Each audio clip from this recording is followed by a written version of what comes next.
Ladies and gentlemen, it's a great honor for me to present perspective from Central and Eastern Europe on COVID vaccines. So a very brief update for you and a very brief situation from my slightly biased and subjective perspective here. So firstly, let's take a look at overall vaccine uptake in the region of Europe. So as you probably are aware, Europe is one of the regions in the world who has received the vaccination programs very early. And as a result, 75% of population is already vaccinated, at least with one dose, and 72% with primary course of vaccination. Half of the population has received the first booster, and approximately 11% of the population received the second booster, with a third boosting dose being rather more marginally distributed than overall distributed. But there are certain inequalities which we observe. So there is a significant gradient of vaccine uptake in Europe from west to center and to east. So you could take a look that actually the number of unvaccinated people in Central and Eastern Europe is the greatest for our region. And this gradient is actually will be seen over primary, first dose, booster dose, and all the second and further boosting doses, dosing administrations. So this we will see consistently across the data that are being reviewed. Very interestingly, this is also reflected between Southern European countries and Central European countries. And we always use Portugal as the best example of a vaccination, though it's a country of a smaller area where the population reach is not so difficult, but still you can compare it to, for example, Poland, where we've got a share of people who have completed initial protocol of less than 60%, 55, 56%. And as you can see, this situation, and I have here marked it for you with these green arrows, is actually consistent between Northern and Southern, Western Europe, and Central and Eastern European countries. Let's take a look at the primary reasons. So I have here compared for you Poland, my country, and Portugal, this example. And this is the weeks from 2021, week 11, so the spring, and you could see that somewhere across the late summer of 2021, week 28 of the year, week 27, there is a disparity between the countries. The black dotted line is the mean for European Union. The green line is the mean for the country for the week that we see. And you could see that exactly at this tipping point, the disparity began, and it continues until today. Why was it so?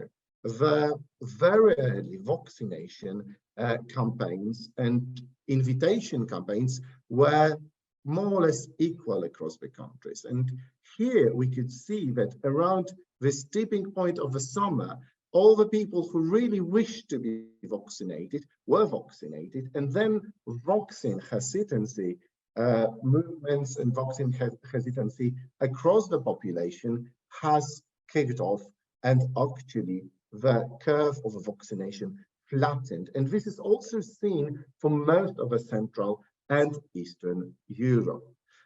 Actually, we have to remember that what the data that I'm showing you is the primary vaccination for the ancestral variants. Now the bivalent vaccines are available across the region, And Omicron is obviously the predominant variant, with sub-Omicron variants being seen evolving over the last 3 months. And we have to remember that this bivalent vaccine coverage is important. Why? Because once we see the new subvariant appearing in the country, within 2 weeks, it's crossing borders. And here is our example of a alpha actually transmissions between Poland and Germany, which we have calculated, and we have seen the hubs of transmission depending on the week and on the wave and on the cluster. So we really expect the very rapid transmissions across the entire region, coming not only from large borders within EU, like Poland and Germany, but also within migrating populations. And this comment I will give you in a very brief second. Actually, with booster dosing, the differences in uptake are even more pronounced. So you could see that Central and Eastern Europe consistently has a booster dose uptake of approximately 30% of the population, which is much worse than Western and Southern European countries, and also Scandinavia. So unfortunately, this disparity in the booster dosing is even more pronounced and growing across the region. And actually, we have to here think about the scene of a new technology which was implemented. I'm speaking about mRNA vaccine.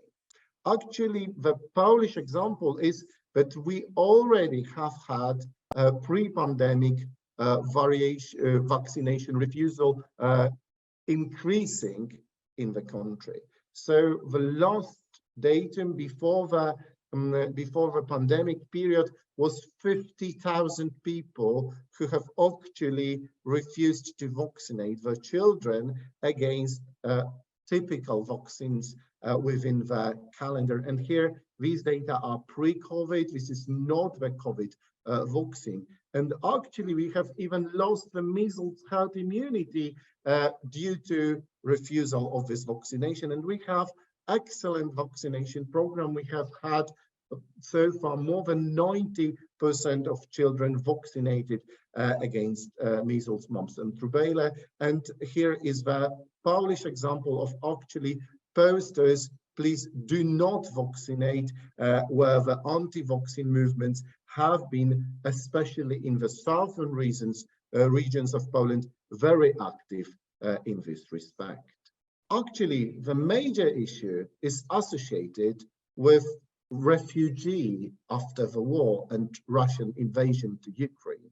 And COVID-19 was identified by WHO as one of the key risks associated with war and actually war-associated migration. And just a very brief reminder, there are more than 4 million people registered for refugee protection schemes, with more than 1,500,000 people in Poland, 1 million in Germany. And then we have to notice Czech Republic and Slovakia, who have received large numbers of migrants. But going back to the COVID vaccination, pre-war vaccination in Ukraine was only 36% of people with at least one dose of vaccine, and 34% fully vaccinated, and just 2% receiving the booster dose.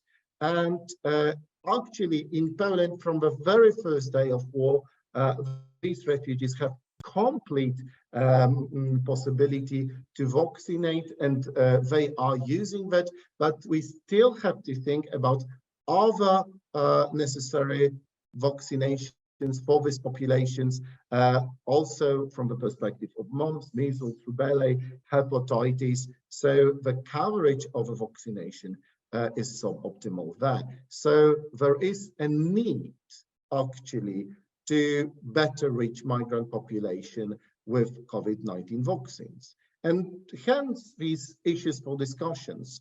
How to increase uptake of primary and boosting doses in the light of new variant evolution? Is it still possible to convince vaccine hesitant populations?